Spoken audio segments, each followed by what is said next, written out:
Cooking techniques, take 2. Hi, I'm Rena Eats with developmentoftaste.com, and we are learning how to julienne as we work through La Technique with Jacques Pepin. This is our last knife skill technique, and it is kind of a tough one, so I recommend that you learn how to do it using a leek, not a carrot, which is what actually comes first in the book. It's a much more difficult technique to master with a carrot than it is with the leek. So don't make the mistake I did, start with your leek. Now in order to clean the leek properly, you're going to trim the dark green and the root off and save those for stock.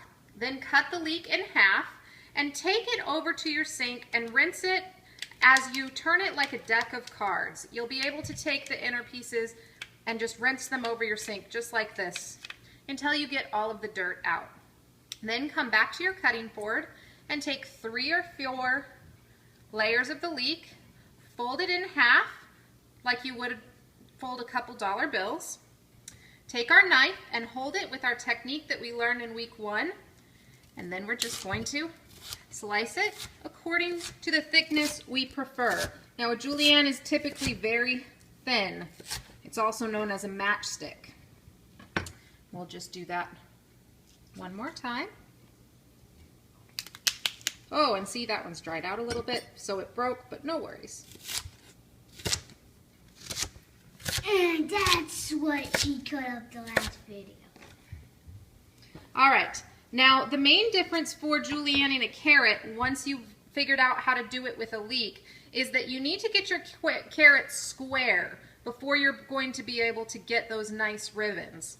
So take your peeler, and this is the tricky part, at least for me, and you're going to come all the way down with your peeler to create a nice thin layer like this. Then it's the same technique as with the leeks. You're just going to stack them, fold them in half. She still has that much to go. And slice them. Now these make a great topping for fish or steak or pretty much anything that you want to dress up a little bit for a dinner party or to add an extra crunch to a salad. To cook them, back up here honey, to cook them all you're going to do is put them in some really hot, medium-high oil for just about 2 minutes. You don't really want to add much seasoning typically, especially to the leeks, because they have a great flavor all on their own. So let them get a nice brown on them and then toss them on top of whatever recipe you've already created. I'm Rena Eats with developmentoftaste.com, and we've been working through weekend cooking techniques with Jacques Pepin. That's the last of the knife skills that we're going to do. I can't wait to see you next week to learn something new. And that was the video of Liam taking.